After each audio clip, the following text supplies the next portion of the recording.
There it is. You want answers? I think I'm entitled. You want answers? I want the truth. You can't handle the truth. We are the Mad Men of Masculinity. Your home for healthy masculinity. We're just real men having real conversations for you. Man, that's got a nice beat to it. I think I like That it. does have a nice beat, man. That has a great beat, man. You know what has a great beat? I am Kirk M. Samuels. And I am Jason B. Kendrick. And we are the Mad Men of Masculinity. That's right. We're just real men having real conversations for you. For you, that's right. That's right. Just like what? 10, 15 seconds ago, I said, what are we talking about again? You had to remind me because that's just the way we roll, man. That's just the way I am, man. Hey, you stay on point. I'm leaning over. I got some water here. You know what I'm saying? Got my name on the bottle of water. You know what I'm saying? You must be doing well with that Kirkland brand. I mean, tell you what. Well, man, you know, it's just a little side business I got going on. Just a little something. A little side business, you know, a little something I do in my spare time. That's my 5 to 9. Oh yeah. And then now we're doing our what was it, 9 to 5 or what? I don't know what we're doing. Yeah, I don't know what this is, man. If that's my 5 to 9, this is like my 4:30 to 5:30. I don't know what the deal is, man. So this is vulnerability, man. Let's talk about some vulnerability, man. So in case y'all don't know, you know, we are the Mad Men of Masculinity, 1220 AM in the Mile High City, KLDC, and the interwebs everywhere, YouTube and Facebook, and we pop on for about an hour on Mondays, and we record our weekly shows. This last week was pretty dope, man. It was pretty good stuff, and then we bounce back, you know, mid/end of week, and just kind of do a little 30-minute something for all y'all in the back that can't spend a whole hour listening. You know, then we come back and do a little a shorter one and just talk about you know, whatever random topics on our heart, on our mind. Yeah, I mean, this one kind of came up because we actually, you know, we had Johnny King on from the author Becoming Kings, and you know, coach and entrepreneur, a great guy, and he had us on his show last night. We got into a little bit about our stories and what we're working on, and vulnerability kept coming up, and I think it's kind of apropos that we talk about this now because there's so many things going on in the world, and I think having a different definition of vulnerability, especially for us guys, is going to be so key moving forward in the world today. Because I think for most of us, most guys, and I'll ask you, Kirk, too, but like I know for me, I think when the word vulnerability comes up, my initial response is weakness. It's like, oh well, if I'm vulnerable, I'm weak. What do you think?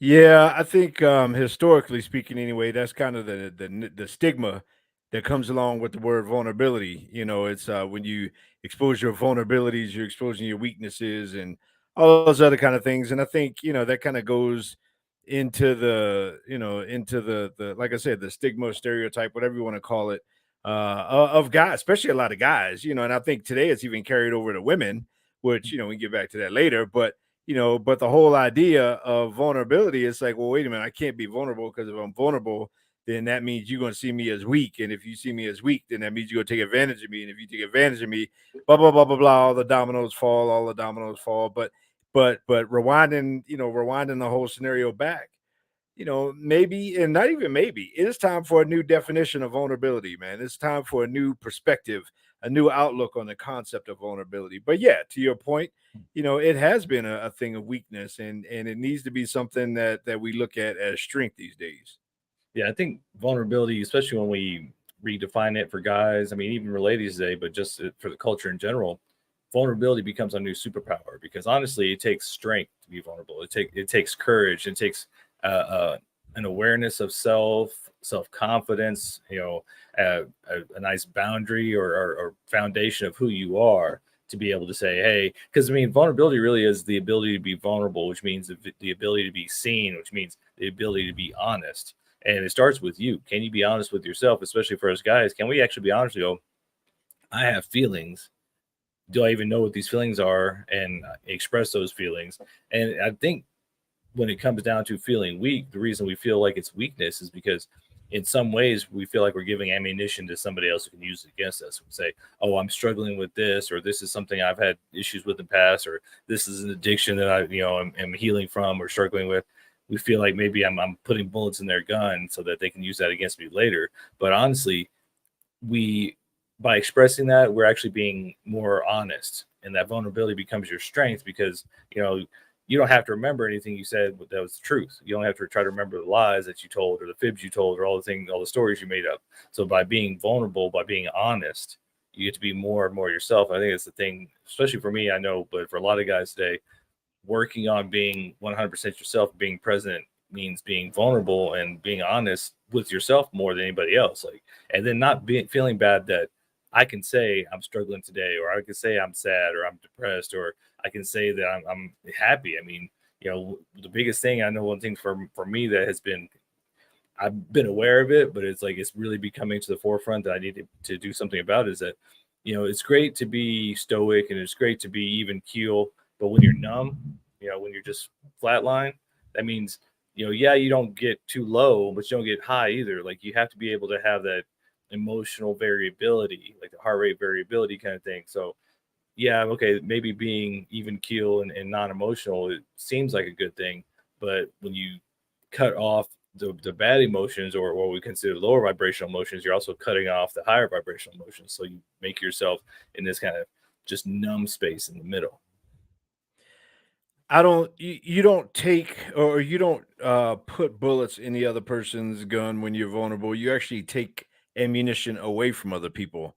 I think when you when you are able to live a life of vulnerability, and there is a fine line between being vulnerable and just putting all your business out there for no reason, no good reason at all. But when you're able to be vulnerable in a healthy way, then you take what somebody could use against you, you take it out of their hands. I remember, when I first started telling people about my addiction back in the day, whatever it was, 8, 9 years ago. Um, it was a sense of relief, because I didn't have this secret that I was hiding anymore. As a matter of fact, I owned my story for once. I didn't, that dark shadow, the shadow part of me didn't own the story. I shined light into the dark places, and when I did that through vulnerability, all of a sudden I felt empowered, because I didn't have this secret thing hanging over my head anymore. Somebody who may have known this about me and whatever, they could never use that against me, kind of thing. And so when you're able to live true authentic vulnerability, you're able to shine light even out of your dark places, into somebody else's world, into somebody else's places. And I think, there's so many people that want the opportunity to say me too. And when you're able to be vulnerable, when you're able to be open, when you're able to share your story, then you have the power to give somebody else the ability to say me too. Like, I thought I was the only one. I mean, when I started sharing my story, man, I mean, then all of a sudden it was like, man, there's a whole lot of guys that said, yeah, I struggle with that too. And then finally I was like, well, man, somebody should do something. And then that somebody should do something, I was like, well, maybe I should do something. And then, that through all kinds of ups and downs, hills and valleys, and lefts and rights, landed me kind of where I am in life, in this place, which is quite honestly probably the best place I've ever been, emotionally, mentally, spiritually, other than getting older physically.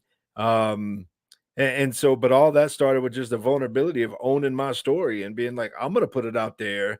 And when I do, it's like, wow. I mean, throws people off that, man, you said the word, you talked about that thing. And it's like, yeah, I did, as a matter of fact. And I'm not gonna be ashamed of it in terms of living in my shadows. I'm gonna use it as my superpower. Yeah, I think that's why, you know, vulnerability could be your new superpower, because, like you said, it may feel like you're putting bullets in the other person's gun, but really, like you said, you're taking them away. When you own your story, I mean, it just is funny because you're talking about it, and I was just thinking of like 8 Mile and the battles at the end. He wins because he's like, he tells them his whole story, just like, yeah, I'm this, yeah, I'm that, yeah, I'm this. And he's like, okay, tell these people something they don't know about me. It's like when you own that story, You take the air out of their balloon, you take the ammunition out of their gun.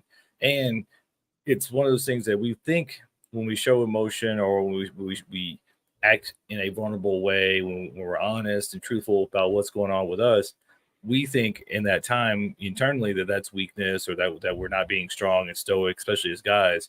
But ask anybody in the audience, because I know when I've done a lot of personal development work or done talks, when the emotion and the vulnerability comes out, when the truth and the honesty comes out, when you're willing to say those things that most people are terrified of saying, it looks so much stronger to the person in the audience. And so, yeah, there's a story in our head that, okay, if I'm vulnerable, I'm weak and they're going to take advantage. But really being willing to share that is your superpower. That is where the strength comes from. That is where the empowerment of others, like Kirk said, that the Me Too thing, when you can say, yeah, I struggle with it, with, alcoholism and porn addiction and sex addiction and, drugs or whatever, whatever the thing is.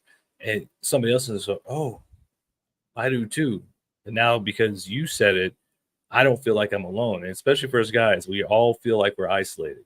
I mean, it's just our way of dealing for the most part. It's like, let me go to my little cave, let me isolate, let me not talk about these things that are bothering me. Maybe if I just shove it down, maybe it'll go away. But that's why we end up dying from heart attacks and aneurysms and things, and why we die 7 years younger than most ladies, because we don't emote, we don't express, and we try to stuff. It's time for us to quit stuffing and use that vulnerability as that new strength and power. Mhm.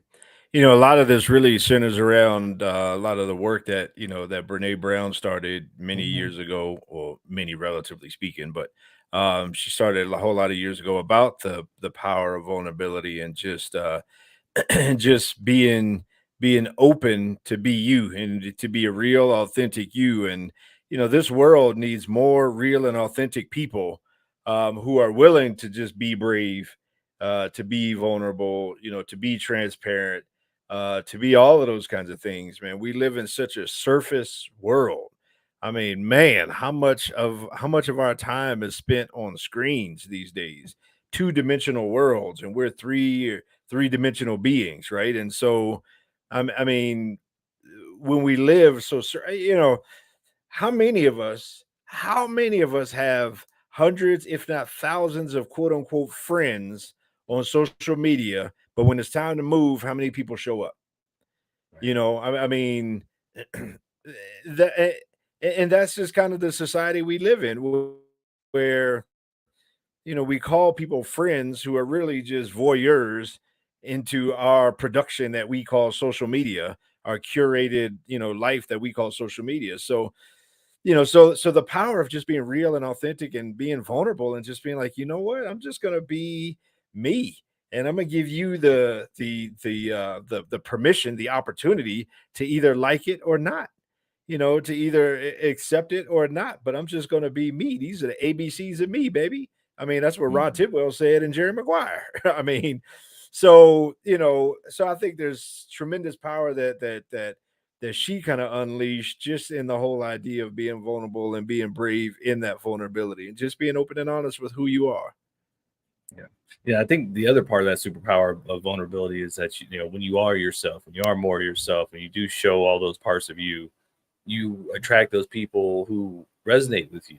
So now you don't Mhm. have, 5,000 friends on Facebook who don't know nothing about you and don't care. They just, are looking at your curated stream because, it makes them feel good for whatever reason, or it gives them a dopamine hit.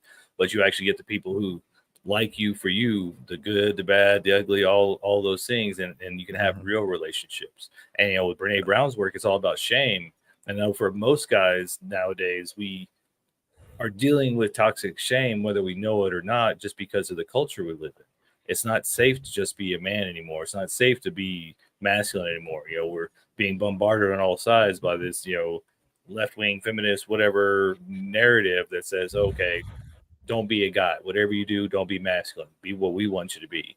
And so being willing to be strong as a man and stand up and say, no, I'm a man, these are the things I'm feeling, these are things I'm dealing with. That's how we're going to generate this, I don't want to say army, but this group, this movement of healthy masculine men that is going to change the world, because it starts with us going inside and go, okay, who am I? What am I feeling?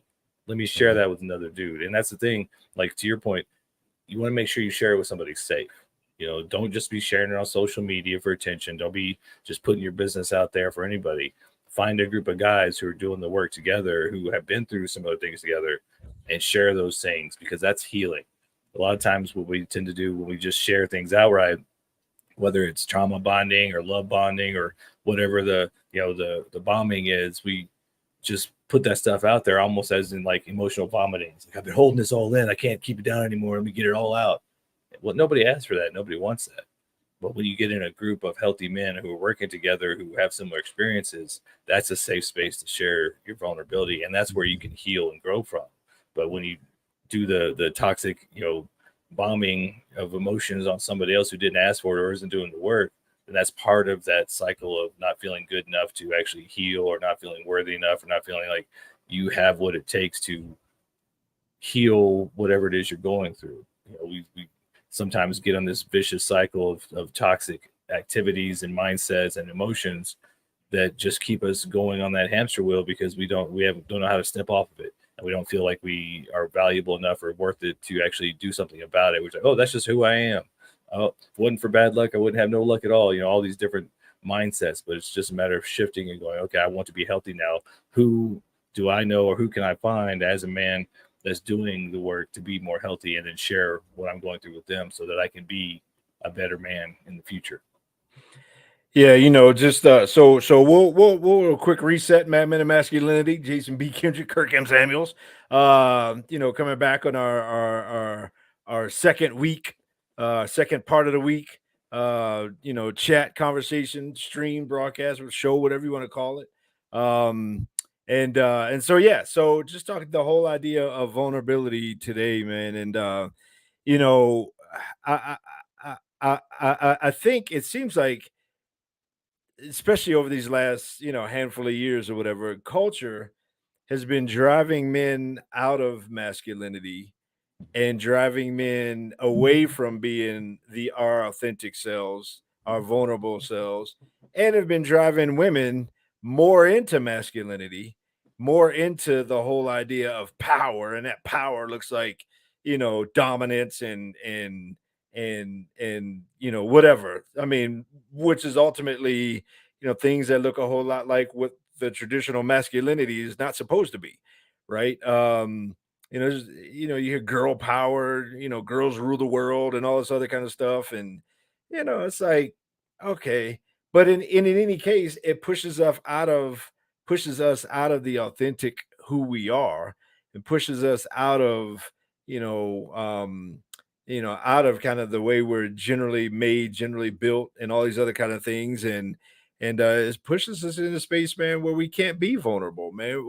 It's hard to be vulnerable. I'll put it that way, and it takes an effort to push back against that and to say no, because we need to be vulnerable in order to relate to one another. We need to be vulnerable in order to connect and to have intimacy. You can't have intimacy without vulnerability.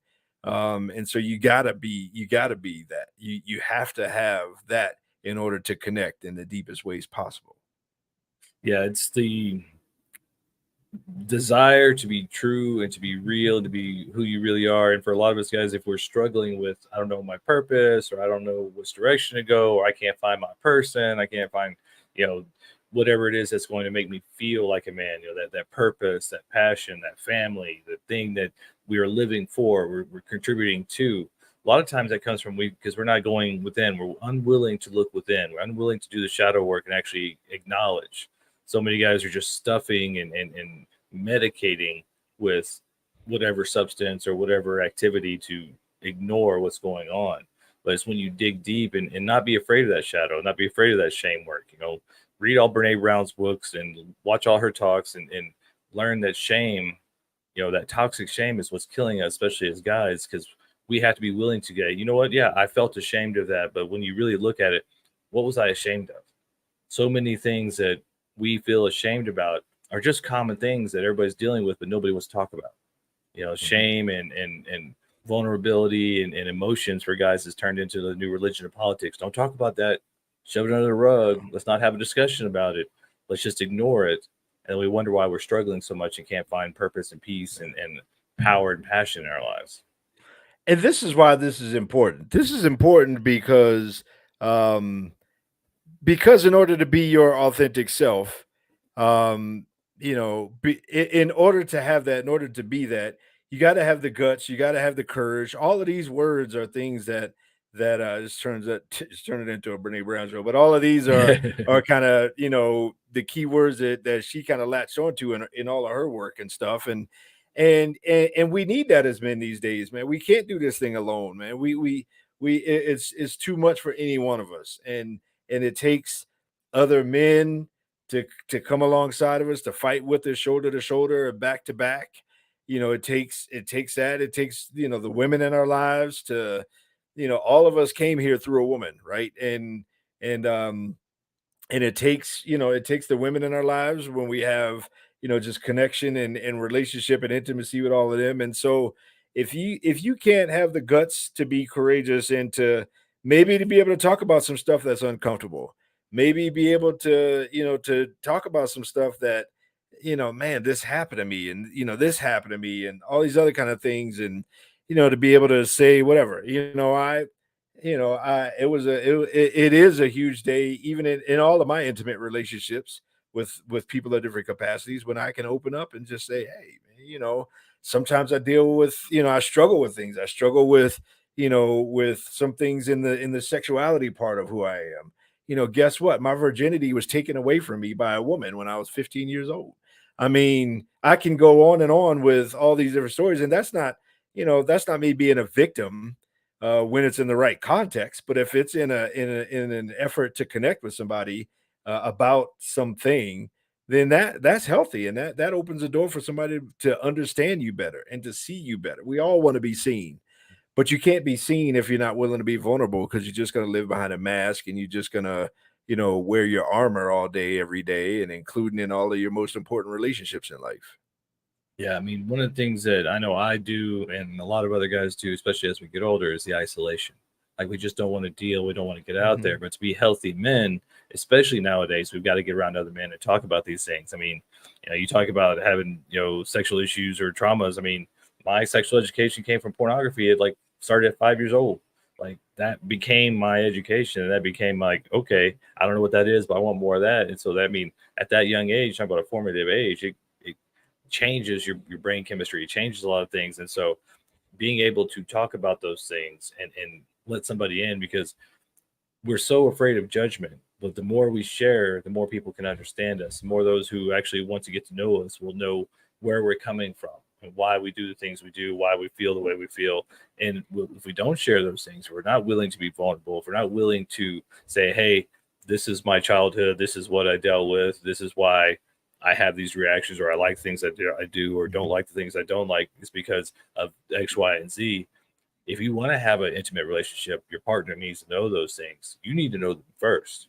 So, guys, if you're still struggling and not sure why you're struggling, it's time to start digging in. And for most of us, we need help with that, because it's few guys who actually educate themselves or have the proper education on emotional knowledge, or emotional vocabulary.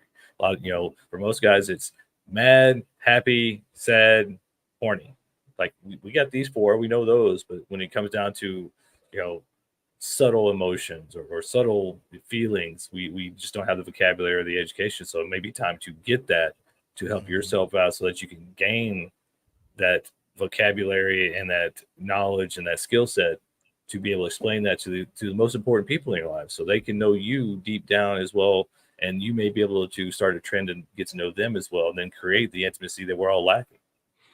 Yeah, let me give a really practical and real time example from my own life. Let me be vulnerable. Um, my fiance, I love serving her. Like I love doing things for her. Just in I mean, before I like to say, when she arrives at a moment, I would like to have that moment ready for her. I would like to have her life be easier because I'm in it. And so I love serving her, but um I also realize that sometimes, even when I do, sometimes something kind of stirs up inside of me, and sometimes I even push back, even though she doesn't ask me to do the things that I do for her. Sometimes I'll get like disgruntled. I feel that'll be the feeling that'll come up, or just as I do these things, and I really had to do some soul searching to figure out what that was, and I realized that growing up and for most of my life, I have not had the feeling of being seen or being appreciated or being celebrated or being special. I'll put it that way to a lot of the closest people in my life growing up. I just didn't have that experience of like, wow, you're special. And so a lot of the things I did, like when I was young, um, was to get affirmation, and then ultimately that turned into me looking for validation and looking for validation from people, in particular validation from the world and validation from women. And I was just that yes man and all that kind of stuff. And so how all that plays out is once I kind of realized that, man, I'd never really had that experience, and that surfaces these days. I had to bring it up and I had to talk with her, with my fiance. It was out of the blue. It wasn't because of something. I just said, I realize it's about myself. And it really means a lot when you honor me, or when you, let's be honest, celebrate me, or recognize me as special or whatever it is. And but at the same time, I also need to recognize that I have that issue, and that's not her problem. That's my problem. But it's also good for her to know that that's a gift that she can give me, is, the moments where she, makes me feel special. Like that really means a lot from her. And so, but either way, to me, that was an area of vulnerability that I discovered, but not only discovered, but I had to open up, and I opened it up to her to give her the gift, to the gift of knowing me that much better, and knowing that, yeah, when I do the things I do to serve her, I do it out of my heart to serve her. And at the same time, it really, really, really means a lot when it comes back to me loudly in terms of that affirmation, or in terms of that, wow, you're a special man. Yeah, I mean, I think it's human nature, especially for guys. We all want to feel special. That's why we get into special relationships. That's why we want intimacy, so somebody can see us for who we are. And for us guys, I mean, educating ourselves and then being curious. I mean, I think that's most of us are so afraid of our emotions and our vulnerability and the things that we don't understand about ourselves. But learning to be curious and then ask questions like, what is the story I'm telling myself right now? Where is that coming from? Because you're serving your lady, and then you're kind of getting disgruntled because you're like, well, I'm not feeling special. I feel like all I do is serve and nobody reciprocates. Well, that's, nice guy 101 right there. It's like, all I do is serve to try to get somebody to like me, but then I get disgruntled, and I'm consciously or unconsciously keeping score. Well, what's the story I'm telling myself? Well, if I do this, then they will X, Y, and Z. If I do this, then they'll love me or whatever. Well, where's that coming from? Well, it's coming from feeling not good enough. It's coming from feeling like never being seen. It's coming from feeling unworthy. Well, is that true? I mean, we don't investigate so much of what is inside us to even ask the question like, am I unworthy? Well, I feel unworthy, but is that true? Well, why do I feel that way? What is the story that I'm telling myself that makes me feel unworthy? I mean, the fact that I'm here means I'm worthy of being here. The fact that I'm breathing and alive means I'm worthy of being here. The fact that I have experience and something to contribute means I'm worthy of being here. Why do I have a story in my head saying I'm not worthy of being here? Well, we all have these stories, and that's the dichotomy and paradox of being a human being. We're these eternal spiritual beings and these finite physical bodies trying to be both at the same time, and it creates these weird, paradoxical needs and desires. And we, as human beings, want to be more interested in what's going on inside, especially for us guys. We don't look inside enough. We don't educate ourselves enough. And we don't ask those questions about, what are these stories I'm telling myself, and are they good? Because I mean, whether it's right, wrong, good, or bad, is it effective? And I know in my life, most of my stories have been ineffective and downright self-sabotaging because I didn't take the time to really dig into it. Like, quoting Brene Brown again, you got to do the shame work, the shadow work to find out what's behind there. The cave you fear to enter is where your treasure lies. So we got to get into those caves and those deep, dark places inside us, guys, and start asking questions and start finding out where all those stories come from. And then, again, being open and honest in the right and healthy context, and in the right and healthy environment, to be able to open up to people around us. Speaking of men specifically, we need other people in our lives. We need romantic, intimate relationships. I think we need non-romantic, intimate relationships. We need guys. We need a crew. We need, you got to have at least one 2 a.m. guy, that'll answer the phone at 2 a.m. Maybe you need a couple midnight guys, maybe you need a handful of 10 p.m. guys, but either way, we need that. We need that in our lives. We need the women in our lives. If you're in a relationship, we need to be able to open up and to be honest and to not shut that down. We set a bad example for women in terms of their vulnerability. And, we're all here because of an erect male and a soft, receptive female. And I think, it's becoming more uncommon to find structured, erect, and I'm not talking about just sexually, but I kind of am. We're finding less of that, and also less receptive and soft women. And I think it could be up to us as men to realize for ourselves what we need. And one of the things that we need is vulnerability, and allow others, including the women around us, to be free to be vulnerable themselves. Yeah, I think if the last time you were vulnerable, gentlemen, was at the bar when you were drunk, that's not a vulnerability. That's just, trauma dumping or whatever. You're just, you're holding it down. You can't hold it down anymore. The alcohol just lets it out.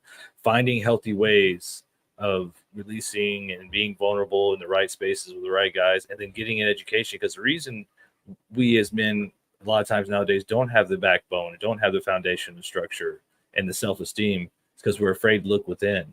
We're afraid of what we're going to see. But yeah, it may not be pretty, but the further down you dig, the more power and the more foundation that we find, and the more strength we find, so that we can be that structural guy. Because if we don't know why we do the things we do, we don't know why we have these stories in our heads, then we don't know who we are. We don't know what is foundationally inside of us. And so it starts with us, gentlemen. We got to get in the mirror, got to get with a group, we got to find a therapist or counselor or, whatever, to start this journey within, so that we can know who we are, so we know who we want to be, so we can be that with vulnerability, with strength. Make vulnerability your new superpower, because that is strength. It takes a lot of strength and courage to be vulnerable in this world today. So, hey, holler at us. Let us know what you agree with, what you don't agree with. We want to know both of those things. We want to know your opinions, on this topic. What are your thoughts on vulnerability? Put it in the comments. We'll see it, whether it's whether it's on Facebook or YouTube or whatever platform. Hit us up. We love to hear the things you agree with and the things you don't agree with. How do we need to be better with vulnerability? What do we need to watch out for? All these other kind of things, and keep in touch with your boys, man. We out here doing our thing, man. And so yeah, we'll keep doing our thing if you keep doing your thing, or we'll probably keep doing our thing even if you don't do your thing, because that's just the way we roll. That's the way. That's for sure. Well, until next time, Mad Men out.